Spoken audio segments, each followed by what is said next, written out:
We have seen through many years the effort to marginalize, demonize, and dehumanize people. What used to be covert has now become common practice, and even boldly and proudly displayed. We have seen the focus of external imaginary threats of caravans and gypsies become widely claimed while the internal threat of democracy is being overlooked. We have been systematically programmed to accept that this is life and as its mediocrity, and to not push progress while we are economically pillaged of our basic rights and needs. We have found ourselves in a state of emergency. In 2000, the Hospital Association determined that a uniform code system needed to be in place after 3 people were killed in a shooting incident. It is now called the Hospital Emergency Codes and are coded messages often announced over a public address system. It's to alert staff and various people of an on-site emergency. The use of these codes is intended to convey essential information to quickly and with minimal misunderstanding to staffing and people to prevent stress and panic. Confusion over these codes has led to a proposal for and sometimes adoption of some standardized codes. There's a code called Code Yellow that's considered a bomb threat called in. There's a Code Purple, which is child abduction. A Code Green means a person or a patient who is a danger unto themselves. Code Silver is a weapon or a hostage situation. Code Red means that there's a fire somewhere in the vicinity. Code Pink means that there has been an infant that has been abducted. Code Orange means that there's a hazardous spill somewhere. Code Gray means that there's a combative person in an authority position that is causing danger. Code Blue means that their heart or the respiration has stopped, that someone is in a cardiac arrest. And then there's Code Clear when the emergency has been cleared. All these codes, in order for the call to be effective, there has to be a response to this call. And then it has to be a specific location that's associated with the call. If y'all hang in there with me, I'll explain everything just in a little while. It says you can call Code Red, 2nd floor, corridor 3, room 212, to make sure you know exactly where the emergency is.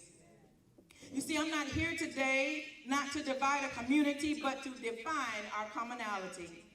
I'm here today not to point out failures, but to promote progress. I'm here today not to demonize people, but to demolish preconceived ideas that we have made it as one. So you see, this is a public service announcement on the PA system of the consciousness in this 2019 Martin Luther King breakfast that we are now in a state of emergency. Many of us have watched in terror the devastations of families being ripped apart at the border. That's a color code purple for child abduction. We have raged over the illegal justification of killing unarmed black men by police without fear of being held accountable. That's a code gray for a combative behavior of a person in authority. We have worried over non-funding of preschools, which strengthens the narrative of preschool to prison pipeline, where the judicial system is stealing our babies. That's code pink for infant abduction. We have laminated over the increase in healthcare costs and decrease in healthcare coverage, that we are rationing medication while suffering through bouts of sickness and adverse symptoms of disease. That's code green of someone who is a danger unto themselves. We have watched in utter amazement the hijacking of our government by 46-1, holding us hostage over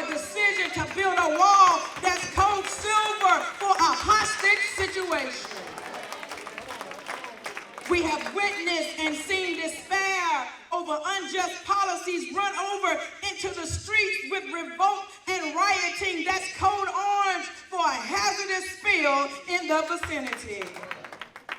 We have felt the fire of hatred where nooses are tied in elevators in colleges, hung outside of voting poll stations, or in the yards of those seeking equality. That's code red. There's a fire burning that we got to put out. We have listened with utter astonishment the phone calls into police departments where operating a lemonade stand while black, while golfing too slowly while black, while waiting for a friend at Starbucks while black, while barbecuing at a park while black, while campaigning door to door while black, while mowing the wrong lawn while black, while shopping for prom clothes while black, while napping at a university where you are a student while black, while asking for directions while black, while not waving while you leaving the store while black, while redeeming a coupon at a store while black, while selling bottled water on the sidewalk while black, while eating lunch at a college while black, while riding in a car with babies while black, while babysitting other people's children while black, while wearing a backpack that's your own while black, has been called in as a bomb threat. We are in a dangerous situation.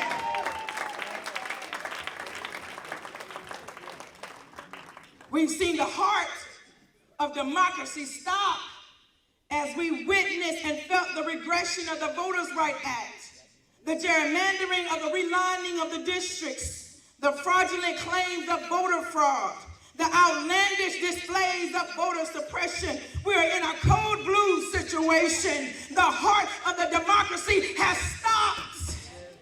We have 420,000 federal workers that have to work without pay due to a government shutdown over a non-effective border policy. Code blue! We have over 800,000 people directly affected by the furlough because we have a democracy that is in a hostage situation. Code blue!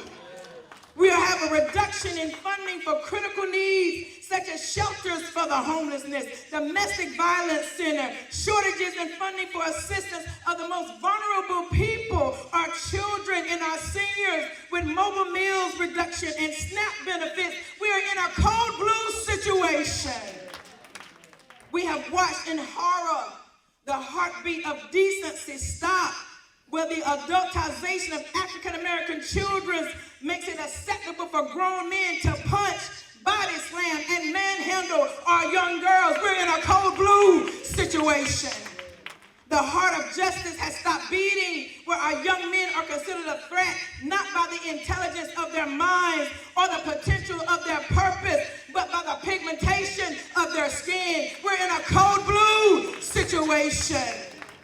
The heart of righteousness has stopped beating, where lawmakers seem to have racist Tourette syndrome, where they can yell, rattle off, and mispronounce historic black names and figures. We're in a code blue situation. There's a code blue situation at 1600 Pennsylvania Avenue, Washington, D.C. at the Oval Office. There's a code blue situation at 300 North Salisbury Street, room 400, Raleigh, North Carolina. There's a code blue situation at 16 West John Street, Raleigh, North Carolina. There's a code blue in these yet United States of America.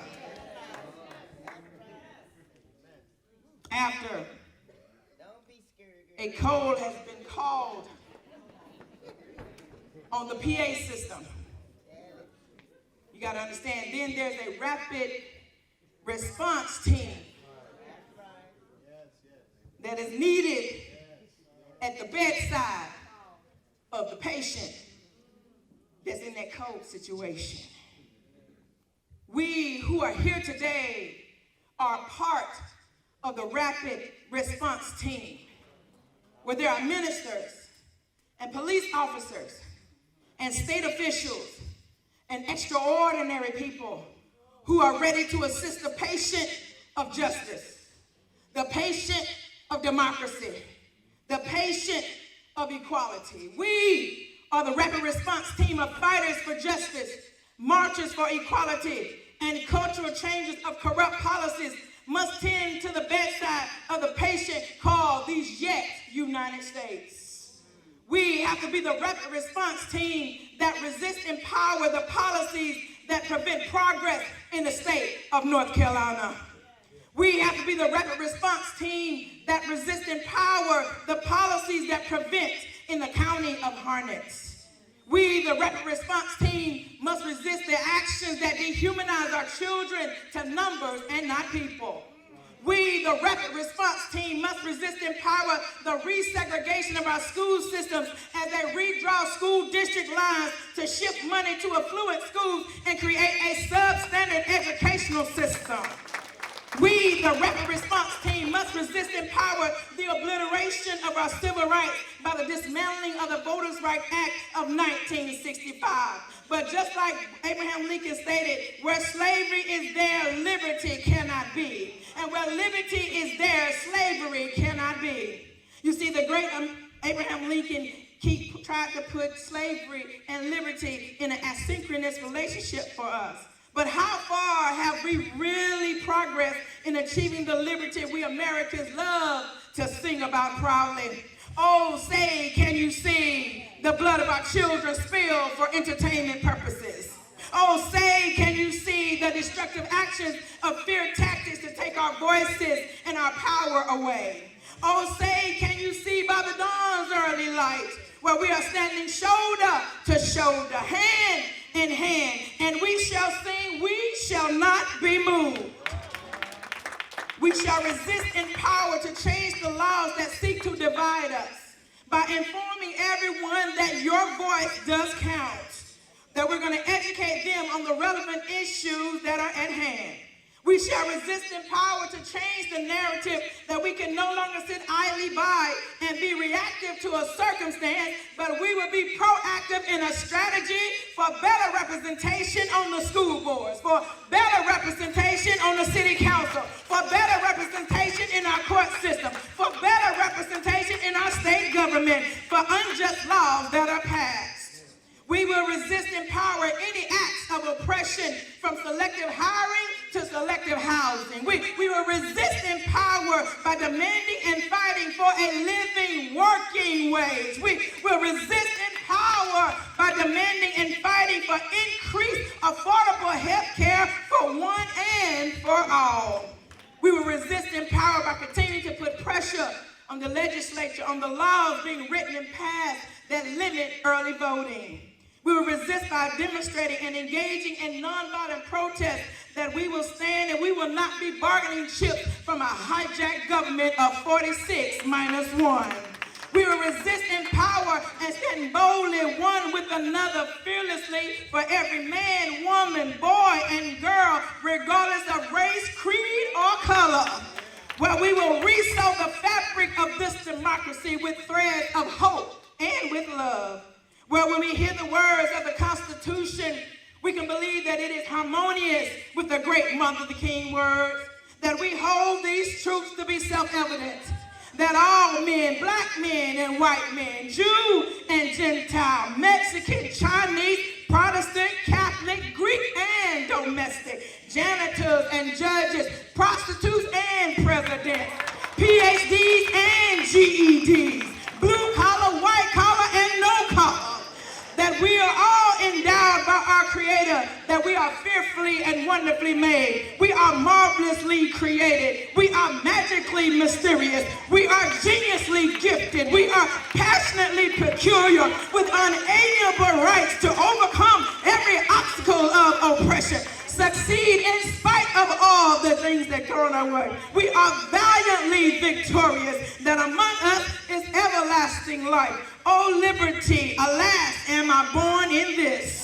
to wear this slaveless chain, to deprive of all created bliss through hardship, toil, and pain. How long have I in bondage lain, in language to be free? Alas, and must I still complain, deprived of liberty? Oh, heaven, and is there no relief this side of the silent grave, to soothe the pain, to quell the grief, the anguish of a slave? Come liberty, thou cheerful sound, roll through my ravished ears. Come let my grief in joys be drowned and drive away my fears. Say unto foul oppression cease, yet tyrants rage no more. And let the joyful trump of peace now bid the vassal soar. Soar on the pinions of that sweet dove, which long and cooed for thee, and breathe her notes from Africa's grove, the sound of liberty. O liberty, thou golden prize, so often sought by blood. We crave thy sacred sun to rise, the gift of nature's God. Bid slavery hid her Hagan voice, and barbarism fly. I scorn to see the sad disgrace in which enslaved I lie. Dear liberty, upon thy breast I languish to respire. And like the swan unto her nest, I like to thy smiles retire. Oh, bless the asylum, that heavenly balm, unto thy boughs I flee. And in thy shades the storm shall calm with songs of liberty. Then we all can yell together, one voice, one sound, one race. Code clear, the emergency is over.